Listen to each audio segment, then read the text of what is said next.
Levarme la moustache en la capucha. Casito patanilo, mira tacatiki puneti. Casito patanilo, mira tacatiki puneti. Casito patanilo, mira tacatiki puneti. Casito patanilo, mira tacatiki tacatiki. Casito patanilo, mira tacatiki puneti. Casito patanilo, mira tacatiki puneti. Casito patanilo, mira tacatiki puneti. Casani levarme la moustache en la capucha. What's going on? This is your man John Fortune, your host of the Frustrated Fan Sports Show, and today we're going to talk about it. Post-game show. I told everybody, the crazy thing about this is that in my season prediction show, I said that the score of the game would be 20-17 in favor of Washington. Washington actually loses 20-16. So let's go over what I said. I had 6 keys to the game of being able to win this game. And we're going to run down my keys and let it be known what happened. And then I'll give my final observation of what happened in this game. Key number 1, test the offensive line injuries. Now, we went into this season with the understanding that this defensive line was going to be very formidable this year. I sat up there and said something about making sure they run a 5-man front, hat on hat.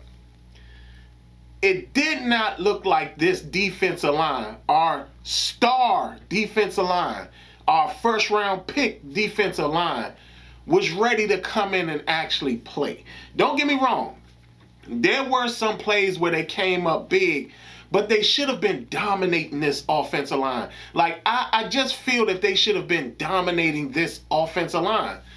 Another thing was that you saw that they were out of place a lot. Like, it seemed like, I'm not really certain why it looked like that, but it seemed like they were constantly not where they were supposed to be. And I didn't really understand that. So that was kind of confusing to me. And I'm going to watch Ron Rivera's press conference after I finish filming this to see if he saw that same thing. Like, they just seemed like they were out of place. They didn't seem like they were where they were supposed to be. I don't know why that is, but it is what it is. They did not test the injuries on this front seven. I mean, on the offensive line of the Chargers, and because of that, they got beat a lot. We now see, look at it doesn't look like the run game has improved. The run defense game has improved. I mean, it was crazy to see Austin Eckler racking up the yards on us. And I mean, it's just insane that this is a key thing that needed to happen, and it didn't happen. Let's talk about the whole thing. Let's go to my next key. My next key was air the ball out to keep Derwin James out of the box. Technically, they didn't need that. Derwin James was kind of out of the box already. But when Ryan Fitzpatrick went down and Taylor Heinicke came in, we saw a different offense. Now, for all of you who are Ryan Fitzpatrick fans, we saw in this game exactly what we saw in the preseason. We saw a quarterback that doesn't seem to be comfortable with this offense, that doesn't seem to fit this offense. He got hurt. That is true. Taylor came in, and they immediately started airing the ball out. I don't understand why, no matter what is being said, everybody can't see that clearly this offense works far better with Taylor in it than it does with anybody else in it. Maybe it's just that Scott Turner feels that much more comfortable with Taylor in the game, but clearly, Taylor Heinicke is by far the best quarterback for this system. He doesn't have to be the best quarterback in regards to the league or anything of that such nature, or even he doesn't even have to be the best quarterback on the team. But for this offense, he is the best quarterback. So we have to understand that. So technically, that was a key that they got. But the problem is that Ryan Fitzpatrick had to get hurt for this key to be met.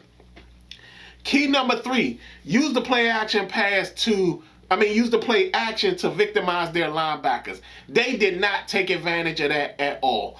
I don't understand why Logan Thomas was not given more attempts, but I will say this. They tried to do it. Now, the problem they had is that it seems like Antonio Gibson has been working on being a running back so much that he forgot how to actually be a receiver as well, which is why I always said that he needs to look at tape of Marshall Faulk, because that's the only way he's going to get better as a runner and a receiver out of the backfield. That's the only way he's going to get better. Like I said again, it seems like he's been working on being a running back for so long, he forgot how to be a receiver. He dropped some key passes. He really did. And that doesn't bode well for a person like him. He did show that he can do short yardage stuff, but again, when we needed him in those big moments, he missed it. Not only that, he had a very key fumble. A very key fumble. I don't understand. I get that he's still learning to play running back, but he runs with the ball too far away from his body. And I just don't understand that. But again, it was a key that was met, but the stipulation was that the key could have been better if Antonio Gibson made the plays we needed him to make coming down the stretch. Key number 4, and this was the key that they failed on bad. They looked like they weren't going to fail this badly until the second half, and even in some of the first half, but this was a key that was failed. The Autobots had to not get burned, and they did. Will Jack came up with a big defensive play.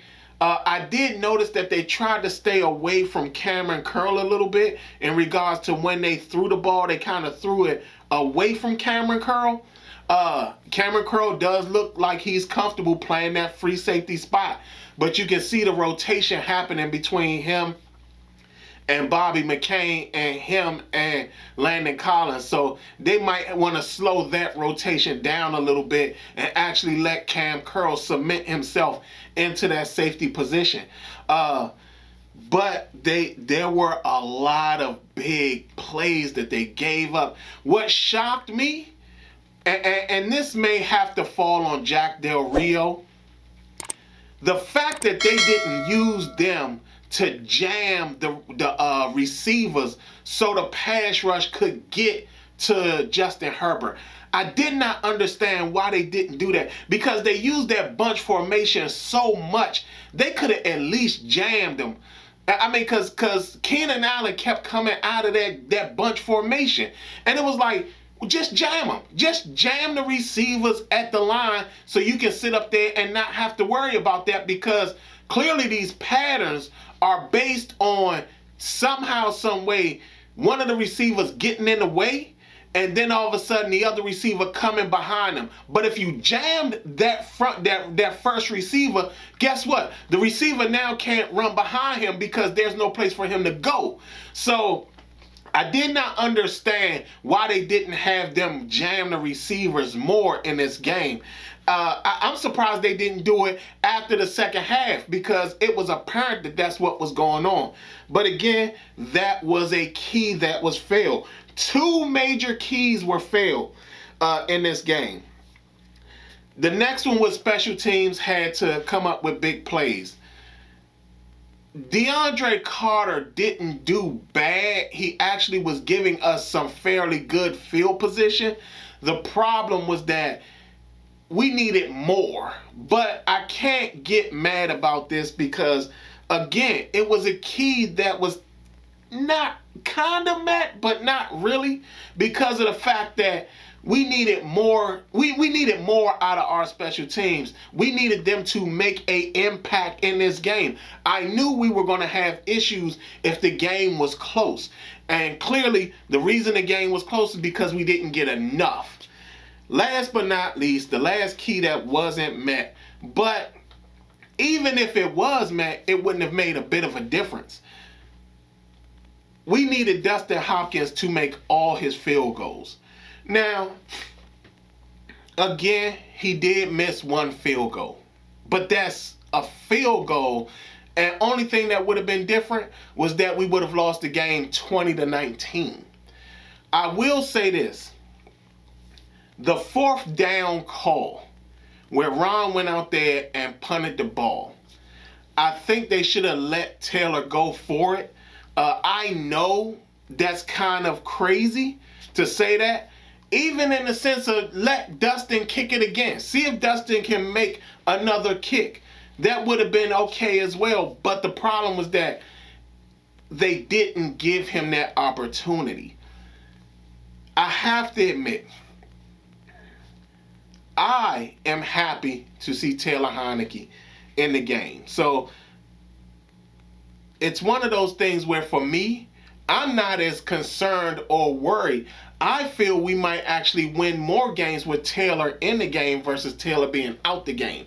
Clearly, Scott Turner feels way more comfortable with Taylor Heinicke than he does with Ryan Fitzpatrick. Like I said, we've seen this. This offense looks like it's stifled when Ryan Fitzpatrick is in the game. When Taylor is in the game, this offense is firing on all cylinders. Again, if it wasn't for Antonio Gibson's fumble early in the game, I could see us coming back and winning this game. The same thing applied to Ron Rivera taking them off on the fourth down instead of letting them kick the field goal. I feel that Dustin Hopkins would have made the last field goal, but again, it was one of those things where even if he did kick the field goal and make it, we were still down by one. So, with that being said, these are my thoughts all around. First, our linebackers are trash. To see Jared Cook do nothing at first, and then it seems like they all of a sudden figured out that our linebackers weren't there, that was very disappointing. Our linebacking core is still the Achilles heel of this team. And it's so sad to say that. Number 2, Benjamin St-Juste needs help in understanding turn his damn head around. He did not turn his head around enough to get himself in the best position. There were several plays he could have came up with interceptions, and he didn't because he didn't get his head turned around. Even that last touchdown to Mike Williams, he could have came up with a play if all he did was turn his head around. He needs more help in understanding to get his head turned around. There's too many times where he's missing out on understanding that. This offense, like, I am not as concerned as most people because I feel that in Taylor Heinicke's hands, this offense is better. Scott Turner called a far superior game than what he did last year. I feel that he's understanding that, hey, if something is working, you keep going forward until somebody stops it. I do feel that at the end of the day, Taylor Heinicke is actually his quarterback. Like, he feels way more comfortable calling plays with Taylor in that quarterback than anybody else. And you can see it. You can see that he feels that his playbook is completely open to him with Taylor in the game. You can see it. You can see it. Even when it comes to the factor of where passes are going, who they're going to, why they're going to them, you saw it. I will say this. They missed out on J.D. McKissick making a game, being something in the game, because I think that there were a lot of missed plays where J.D. McKissick could have made a very massive impact. But that's neither here nor there. They'll see the tape, see what's going on. Other than that, I am a little worried about our season defensively than I am offensively. Defensively, we should have beat these boys up, and they did not take advantage of that. To see our defensive line that is touted as one of the best in the NFL. Not in our division, not in our conference, the NFL as a whole. To see them not come out and basically decimate this offensive line, which was battling injuries, kind of shocking to me. I will put this on Jack Del Rio a little bit, but I will also say this. They should have known that they needed better linebacker play. We're going to have a long season if every other team takes the same approach that the Chargers did in regards to running the ball at us and at the same time throwing the ball to their tight ends. Because again, when Jared Cook, when they finally figured out that our linebackers weren't that good, they immediately started taking advantage of them. And Jared Cook was like the biggest guy getting it done. So yeah, we definitely going to have to work on this defense and see what's going on with them, because they don't, at this point right now, I'm not saying that that's going to be the case the whole season. At this point right now, they don't look like one of the top ones. So, at the end of the day, Washington loses 20-16. I damn near got the game. I got the scores of the game, which was I predicted 20-17, but it was a Washington win. It was actually 2016 and a Washington loss. Back to the drawing board, see where all this goes. Other than that, this has been your man John Fortune, and this has been the Frustrated Fan Sports Show.